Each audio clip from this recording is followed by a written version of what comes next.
Hello students, मैं Naveen Kumar Rao online video lecture में आपका स्वागत करता हूं। स्टूडेंट्स, आज हम आपको हाइड्रोलिक एंड न्यूमेटिक सब्जेक्ट में मैकेनिकल गेज के बारे में बताने जा रहा हूं। ठीक है, मैकेनिकल गेज जो है एक इंस्ट्रूमेंट होता है जिसकी मदद से हम द्रव के प्रेशर, किसी भी लिक्विड के प्रेशर को हम मेजर कर सकते हैं। ठीक है ना। और मैकेनिकल गेज के द्वारा जब हम प्रेशर को मेजर करते हैं तो उसमें स्प्रिंग लगा होता है या डेड वेट लगा होता है। ठीक है ना। उसके वजह उन दोनों स्प्रिंग के या फिर डेड वेट से उसको बैलेंस्ड करके प्रेशर को हम मेजर करते हैं। ठीक है ना। इसमें 3 प्रकार के होते हैं: Bourdon tube pressure gauge, diaphragm pressure gauge और डेड वेट प्रेशर गेज। ठीक है ना। तो जो बॉर्डन ट्यूब प्रेशर गेज होता है ये हाई इंटेंसिटी ऑफ प्रेशर को मेजर करने के लिए इसका उपयोग किया जाता है। ठीक है ना। और जो डायफ्राम प्रेशर गेज है और डेड वेट प्रेशर गेज है, इससे हम कम से कम प्रेशर को मेजर करने के लिए इसका उपयोग करते हैं। लेकिन डायफ्राम प्रेशर गेज और बॉर्डन ट्यूब प्रेशर गेज से हम एग्जैक्ट प्रेशर को मेजर नहीं कर सकते हैं, लेकिन डेड वेट प्रेशर गेज से हम एग्जैक्ट प्रेशर को हम मेजर कर सकते हैं। ठीक है ना। तो हम सबसे पहले हम बात करेंगे बॉर्डन ट्यूब प्रेशर गेज के बारे में। ठीक है ना। जैसा कि आप डायग्राम में देख रहे होंगे कि इसमें सी सेक्शन का एक इलिप्टिकल सेक्शन, इसको कहेंगे इलिप्टिकल सेक्शन का एक ट्यूब है जो कि स्टील या ब्रॉन्ज का बना होता है। ठीक है ना। और ये जो सी सेक्शन जो देख रहे हैं उसके नीचे बी एक लिखा हुआ है धातु नली। ठीक है ना। ये ट्यूब है, मेटेलिक ट्यूब है, बी जहाँ लिखा हुआ है, जहाँ हमको किसी भी लिक्विड का प्रेशर हमको मेजर करना रहता है, हम वहाँ पर थ्रेड कटा हुआ है। ठीक है ना। उसमें हम एडजस्ट करके उसको फिट करके हम उस द्रव के, उस बर्तन में रखे हुए द्रव के प्रेशर को हम मेजर करते हैं। ठीक है ना। जब हम इस पार्ट को उस वेसल में या उस बर्तन में फिट करते हैं तो उस लिक्विड का प्रेशर जो है इस पूरे ट्यूब में जा कर के जाता है, इस ट्यूब में। और यहाँ पर ए एंड देखिए लिखा हुआ है, ए सेक्शन के एक एंड पर ए लिखा हुआ है, और वो जो है लिंक के माध्यम से पॉइंट डी से जुड़ा हुआ है। ठीक है ना। और जो डी है एक पिनियन के थ्रू एक हिंज के थ्रू ये क्लॉकवाइज और एंटी क्लॉकवाइज मूव करता है। ठीक है ना। इस पे जो है एक तीथ कटे हुए हैं इसके एक सिरे पे। ठीक है ना।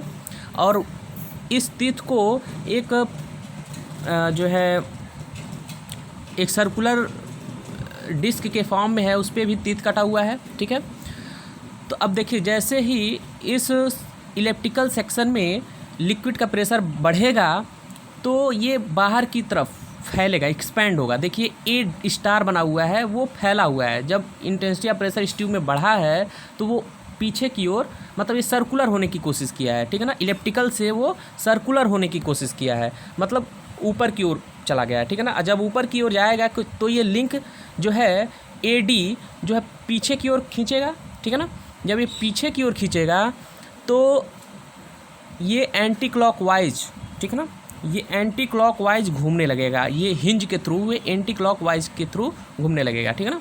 जब ये एंटी क्लॉकवाइज घूमेगा तो ये जो पी है, पी पार्ट देख रहे हैं, पी जो सर्कुलर डिस्क है वो क्लॉकवाइज घूमने लगेगा। ठीक है ना। और इस पे एक पॉइंटर लगा हुआ है। ठीक है ना। जब ये क्लॉकवाइज घूमेगा तो ये पॉइंटर भी क्लॉकवाइज घूमेगा और ये उस लिक्विड के इंटेंसिटी ऑफ प्रेशर को रिप्रेजेंट करता है। ठीक है ना।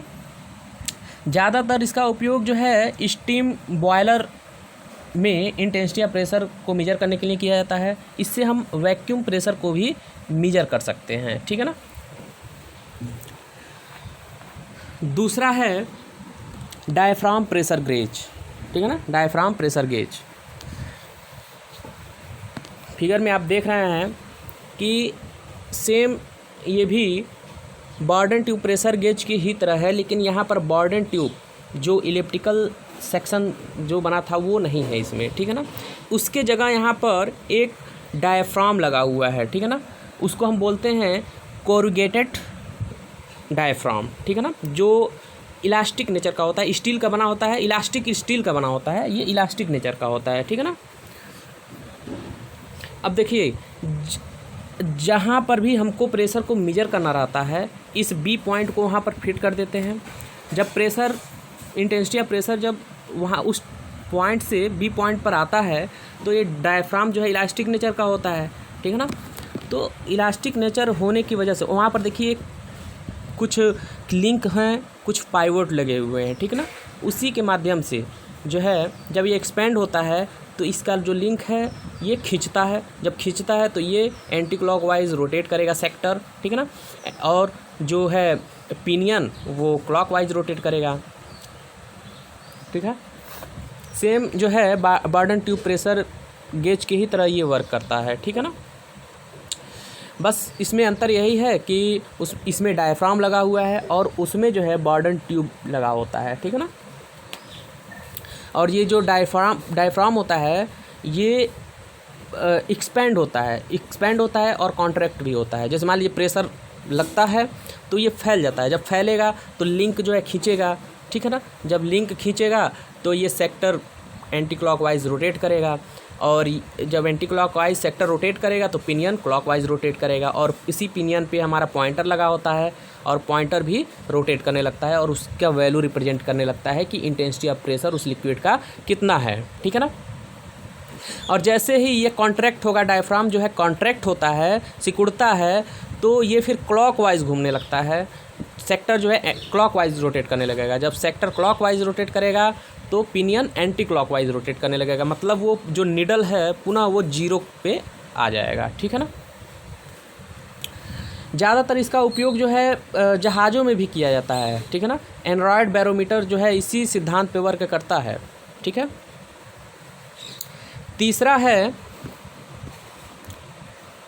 डेड वेट प्रेशर गेज, ठीक है। जैसा कि हम आपको बताए हैं कि बॉर्डन ट्यूब प्रेशर गेज और डायफ्राम प्रेशर गेज ये जो है exact value intensity of pressure का बताते नहीं हैं, ठीक है ना। लेकिन डेड वेट प्रेशर गेज जो है एग्जैक्ट वैल्यू बताता है इंटेंसिटी ऑफ प्रेशर किसी भी लिक्विड के, ठीक है ना। इसमें जो है डायग्राम में देखिए आप, इसमें एक प्लंजर या पिस्टन की तरह से एक पार्ट है, ठीक है, और उस पार्ट को उस लिक्विड से जोड़ा गया है जिस लिक्विड का हमको इंटेंसिटी ऑफ प्रेशर मेजर करना है, ठीक है ना। उसके साइड में देखिए वेट लगे हुए हैं, उसी को बोला जाता है डेड वेट, ठीक है ना।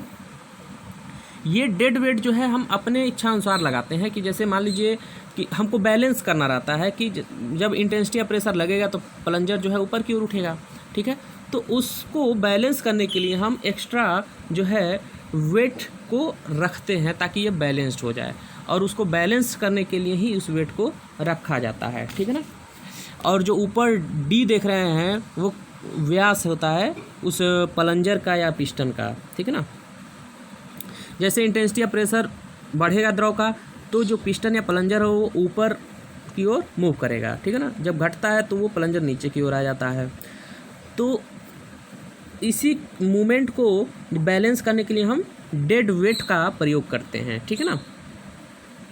देखिए अब आप जो है इस इंस्ट्रूमेंट से ही बस नहीं पता कर पाएंगे इंटेंसिटी ऑफ प्रेशर कितना होता है। जैसे मान लीजिए हम उसको बैलेंस करने के लिए वेट लगाए हैं, तो उस वेट को लेकर के और उस प्लंजर का क्रॉस सेक्शनल एरिया कितना है उन दोनों को कैलकुलेट करते हैं। जैसे इंटेंसिटी ऑफ प्रेशर क्या होता है, फोर्स अपॉन एरिया होता है, तो फोर्स की जगह वेट को यूज करेंगे, मतलब इंटेंसिटी ऑफ प्रेशर जो हो जाएगा weight upon cross sectional area of plunger, ठीक है ना।